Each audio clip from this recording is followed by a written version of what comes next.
Relying on intuition as the basis of knowing, it requires a little bit of effort at first, but once you open to that idea, not only that idea, that being or that entity called intuition, then so much flows for you. So, what is intuition? Well, in brief, it's an inner voice which speaks in nudges or as inspiration to do or not do something. It's a song or melody which wants to be sang or written or played, right? Some say that's in the field. Maybe it is. But it's something that you might just wake up one morning and say, hey, I'm going to write this down. I'm going to do this dance. I'm going to sing this song. And you feel like this pulling in your gut, or you may feel this pulling at your heart. You might even have a really quick thought, and that is in the field. But it's your intuition to take the next step, to do something about it, or to stop doing something about it. For example, if you're ever walking down a dark alley or even a brightly lit alley and you just get this sensation, it's a feeling. You might feel tingling on your skin. You might feel like this eeriness in your gut. You might feel this signal like ding, ding, ding, like a little tingling or something that says don't go that way. And if you're in tune with that, you won't go that way. So intuition is a friend, but it's more than a friend. It's a friend you trust.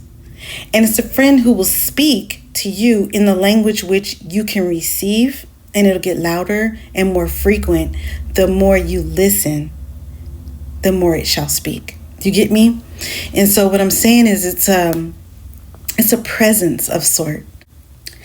It's a biological entity. It's a biological force as well, because there are biological foundations for the intuition, and I'll point to those later. But I wanted to first bring it to you as you really have experienced it in life, so that it can make more sense. Because I know, like, before, when I was kind of mean and I just had different things going on in my life, when I was younger, and it was like I didn't trust my intuition, because I feel like my intuition was driving me in the wrong direction. Like, my intuition would have me to be doing something I shouldn't be doing, right? So what happened? Well, there's a flow of intuition as an energy, which when we're born to our death event, the intuition changes and fluctuates. So birth and death of the intuition is based on our awareness, our consciousness state, and our ability to trust ourselves and be able to sit still to know ourselves. It's also based on our ability to feel our body within the field, to be able to feel our thoughts. Some people see thought forms and can see energy. And for some more scientific-based people that may listen to this, that could sound a little woo-woo. But it has been proven, and it's been written about forever. And so what happens? At birth, you would imagine that an infant has zero intuition. But don't they? Do we just call it instinct? We call it instinct when we see it in animals, and we see it as instinct when it's a baby who is rooting. The rooting reflex to find a nipple to suckle for milk.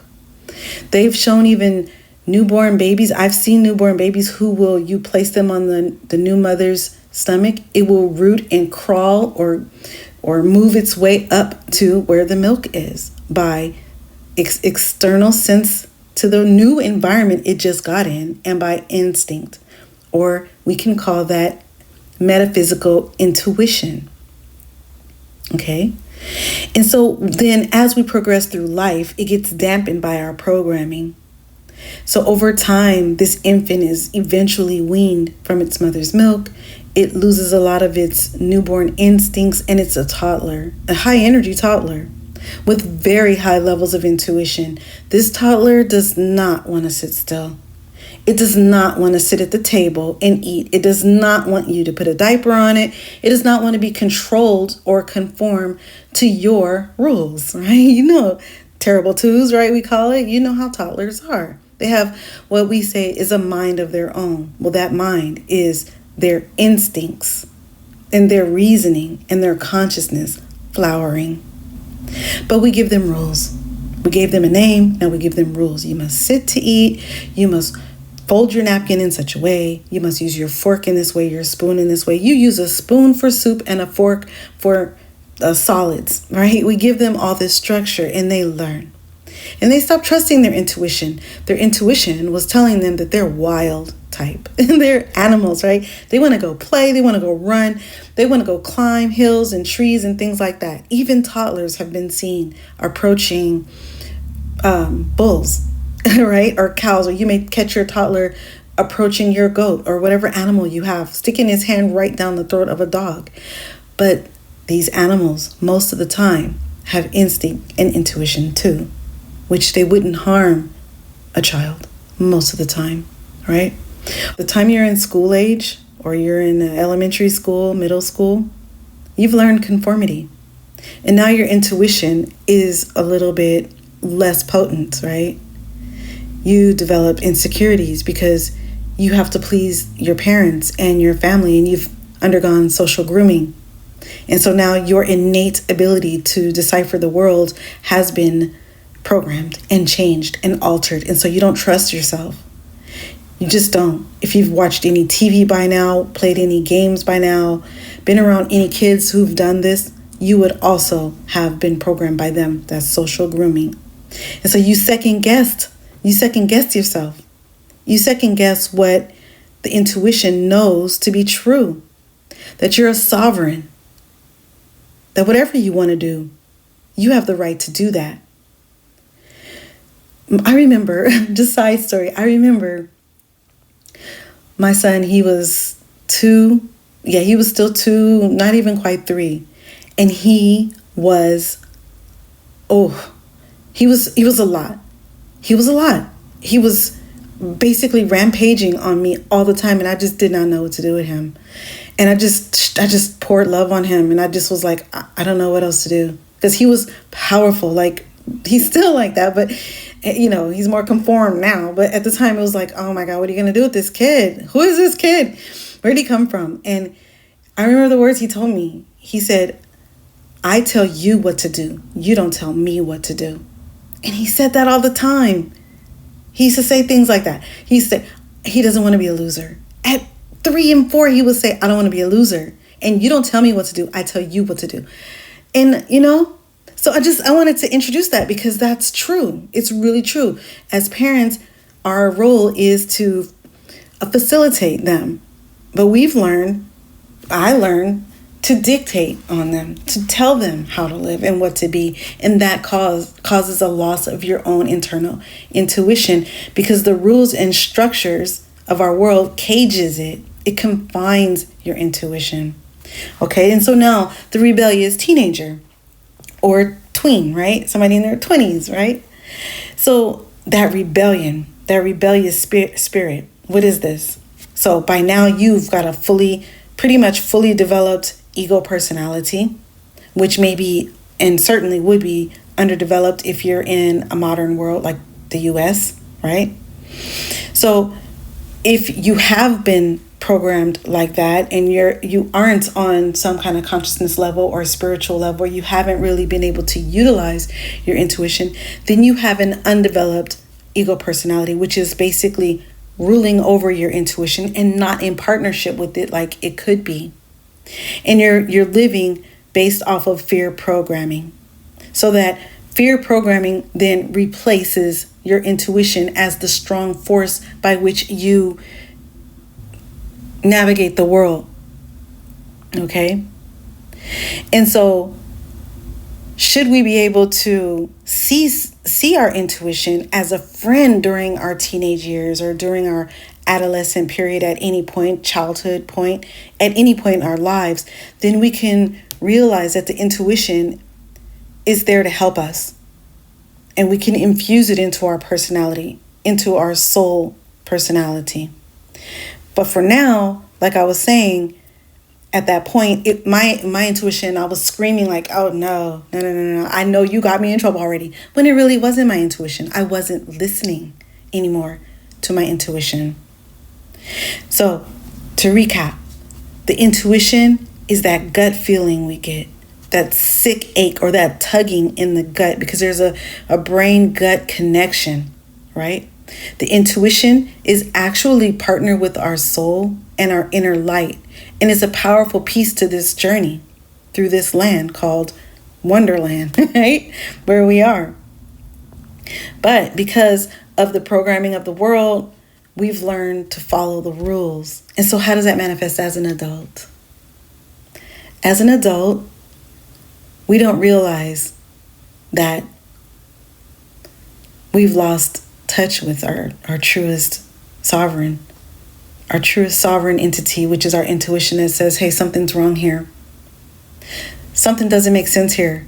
All those beliefs we were taught, just believing in this and that and the other, and even, everything that controls us, we just bend over and say, okay, right? Instead of those little questions that you all have had. I know I've had so many questions when I was sitting in the Kingdom Hall, like, what the hell?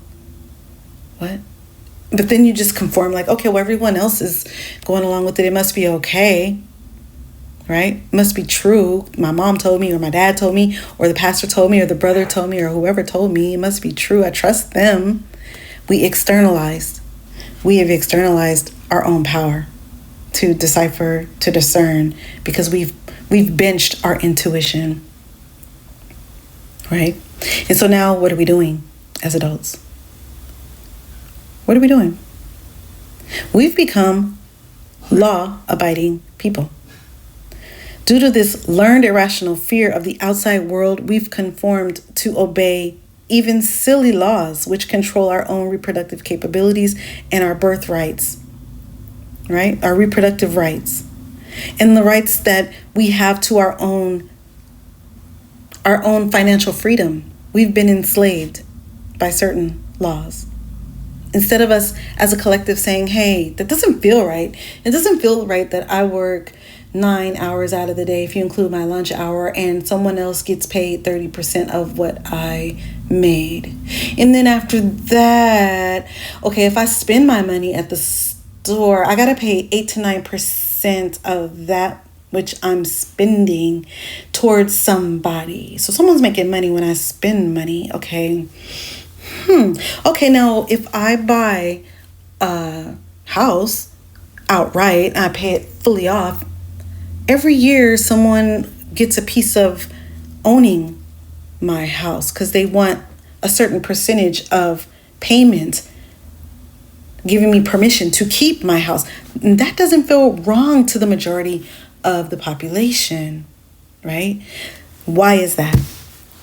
It is because our intuition has been lost because we believe in certain external power. And so this is where the rebellious teenager in us can say, hey, that doesn't feel right. Hey, that doesn't look right. And we don't need to say, okay, well, God or some other entity is going to come talk to me, because the field is full of energy, is full of all of creation. It is us, and it speaks to us all the time. So in order to feel and get to know our intuition, we have to learn how to sit still, how to slow down, how to pace ourselves, how to feel the environment we're in, how to feel the spaces within our body, such as all of our organs, the breath as it comes into our body and as it exits, our blood and lymph, and the flow throughout our body. Learn to hear and pay attention to the sounds of your organs. Pay attention to what you eat. Speak to your body. And you don't need to use words. And just start a little bit at a time trusting your intuition. Trust it with little things at first. Small things. But the most important thing is that it is you. Your intuition is married to you. So there are biological foundations that describe and explain our intuition as well. The nervous system and hormonal systems receive, interpret, and relay signals to and from the mind and gut brains, which are discerned before an action is taken or a non-action is taken. So the decision point or decision making is guided by our intuition or irrational ego-based fears, right? We talked about that. The field is always in communication, ever sending and receiving and exploring. We, as the field, negotiate the meanings of these things or events. So there is no external force which has agency over you. So I like to say, wake up, Alice. This is Wonderland, pure imagination. And some of us can live wholly by intuition. And those are the people whose lives are based purely on intention. And they live simply to do what they're inspired to do. And the flow within their lives just is limitless nature, right? They just are limitless nature in action, and they're in flow with their intuition. They look like butterflies almost, right? These people, they flutter through life and they go from one cause to the next, just happily experiencing the smallest things with the greatest joy. They are deeply trustworthy of their intuition.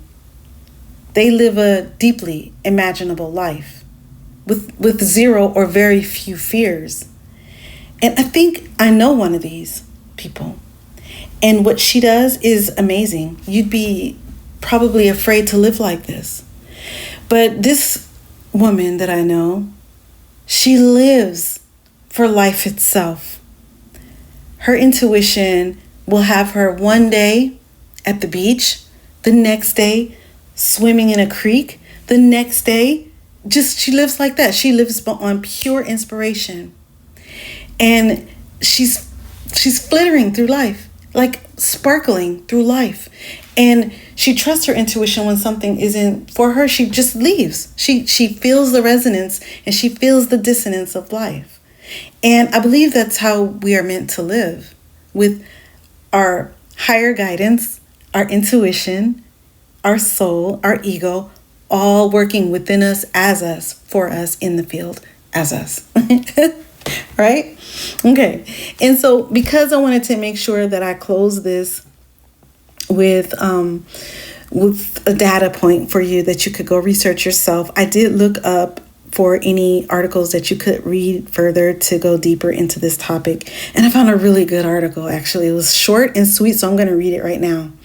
And it is called, well, I'll read it. Okay. So according to Psychology Today article, The Science of Intuition, How the Body Translates Unconscious Information into Gut Instinct. This was posted October 20th, 2021. Okay. And so the key points were: our bodily instincts contain important information that can help us rapidly process the outside world.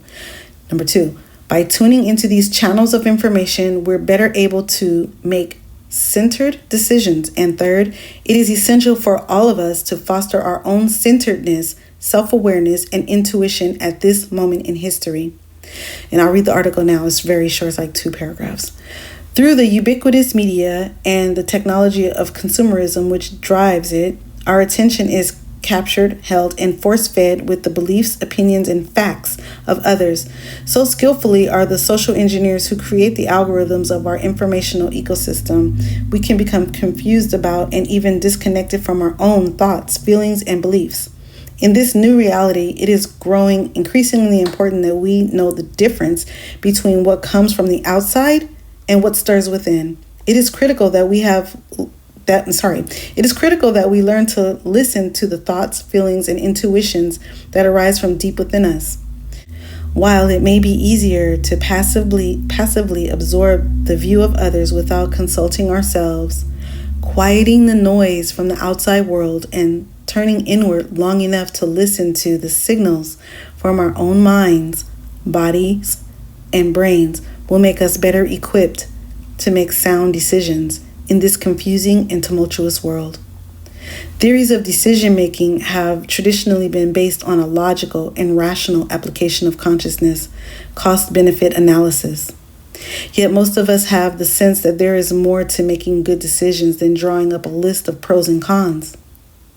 While we are thinking things through, it seems like there are other processes going on inside us which influence our choices, sometimes overriding what we think is most logical. A highly successful gambler, business strategist, or athlete always seems to have a sixth sense about what to do. And intuition may not even be able to articulate, which helps them to beat the odds. There's a great deal of incoming information and interpersonal processing taking place outside of conscious awareness in the neural network that organize emotion and sensory and somatic information. This is how we come to know things without knowing we know them. Often in retrospect, after something has gone wrong, we begin to become aware of all the indications that were drowned out or ignored within the stream of conscious processing. These clues, only vaguely recognized and mostly unattended to at the time, gain meaning and clarity in the rear view mirror. They are appraisals of the world around us that we often don't even realize that we're making. Sometimes they manifest in the body as a stomach ache or muscle tension. Other times, there is simply an unidentified feeling about what you should and shouldn't do. In the words of Jonas Salk, quote, "Intuition will tell the thinking mind where to look next."